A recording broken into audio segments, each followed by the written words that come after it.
ಮಲ್ಲಿಕಾರ್ಜುನ ಖರ್ಗೆಯವರ ಕ್ಷೇತ್ರ ಕಲಬುರಗಿ ಲೋಕಸಭಾ ಕ್ಷೇತ್ರದಲ್ಲಿ ಸದ್ಯ ಬಿಜೆಪಿ ಅಭ್ಯರ್ಥಿಯಾಗಿ ಹಾಲಿ ಸಂಸದ ಉಮೇಶ್ ಜಾಧವ್ ಮತ್ತು ಕಾಂಗ್ರೆಸ್ ಅಭ್ಯರ್ಥಿಯಾಗಿ ಖರ್ಗೆಯವರ ಅಳಿಯ ರಾಮಕೃಷ್ಣ ದೊಡ್ಡಮನಿ ಕಣದಲ್ಲಿದ್ದಾರೆ. ಕಲಬುರಗಿ ಲೋಕಸಭಾ ಕ್ಷೇತ್ರದಲ್ಲಿ ಬಿರುಸಿನ ಜಟಾಪಟಿ ನಡೀತಾ ಇದೆ. ರಾಧಾಕೃಷ್ಣ ದೊಡ್ಡಮನಿಯ ಹೆಸರು ಪ್ರಕಟವಾದ ಬೆನ್ನಿಗೆ ಅವರು ಪ್ರಚಾರ ಕಾರ್ಯಕ್ಕೂ ಕೂಡ ಇಳಿತಾ ಇದ್ದಾರೆ. ಇದು ಬಿಜೆಪಿ ನಾಯಕರು ಇದರ ಬೆನ್ನಿಗೆ ಅಲರ್ಟ್ ಆಗಿದ್ದಾರೆ. ಎಐಸಿಸಿ ಅಧ್ಯಕ್ಷ ಮಲ್ಲಿಕಾರ್ಜುನ ಖರ್ಗೆ ಅವರ ಅಳಿಯ ರಾಧಾಕೃಷ್ಣ ದೊಡ್ಡಮನಿಯವರು ಅವರನ್ನು ಸೋಲಿಸಬೇಕು ಅಂತ ಬಿಜೆಪಿ ನಾಯಕರು ಪ್ಲಾನ್ ಮಾಡಿಕೊಳ್ತಾ ಇದ್ದಾರೆ.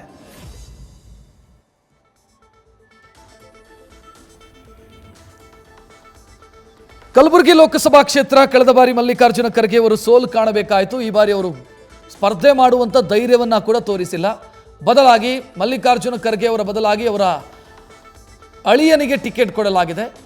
ಆ ಅಳಿಯ ಟಿಕೆಟ್ ಅನೌನ್ಸ್ ಆದ ಬೆನ್ನಿಗೆ ಅವರು ಪ್ರಚಾರ ಕಾರ್ಯದಲ್ಲಿ ಗುರುತಿಸಿಕೊಳ್ಳೋದಕ್ಕೆ ಎಲ್ಲ ರೀತಿಯ ಸಿದ್ಧತೆಯನ್ನು ಮಾಡಿಕೊಳ್ತಾ ಇದ್ದಾರೆ. ಮತ್ತೊಂದೆಡೆ ಡಾಕ್ಟರ್ ಉಮೇಶ್ ಜಾಧವ್ ಹಾಲಿ MP, ಕಳೆದ ಬಾರಿ ಖರ್ಗೆ ಅವರನ್ನು ಸೋಲಿಸಿದವರು ಈ ಬಾರಿ ಅವರ ಅಳಿಯನನ್ನು ಎದುರಿಸ್ತಾ ಇದ್ದಾರೆ.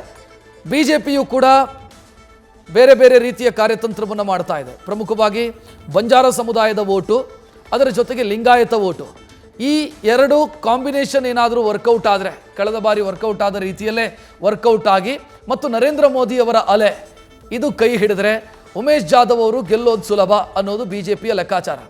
ಈ ಕಡೆ ಕಾಂಗ್ರೆಸ್ ನೆಚ್ಚಿಕೊಂಡಿರೋದು ಅಹಿಂದ ವೋಟುಗಳನ್ನು, ದಲಿತ ಸಮುದಾಯದ ವೋಟು, ಅಲ್ಪಸಂಖ್ಯಾತರ ವೋಟು ಮತ್ತು ಹಿಂದುಳಿದ ವರ್ಗದ ವೋಟು ಒಂದಾಗತ್ತೆ ಅನ್ನುವಂಥ ಲೆಕ್ಕಾಚಾರವನ್ನು ಕಾಂಗ್ರೆಸ್ ನಾಯಕರು ಹಾಕ್ಕೊಂಡಿದ್ದಾರೆ. ಈ ಬಾರಿ ಕಲಬುರಗಿಯು ಕೂಡ ಬಹಳ ಟೈಟ್ ಫೈಟ್ ಅನ್ನ ಎದುರಿಸುವಂಥ ಕ್ಷೇತ್ರವಾಗುವಂಥ ಸಾಧ್ಯತೆಗಳು ಕಾಣಿಸ್ತಾ ಇದೆ.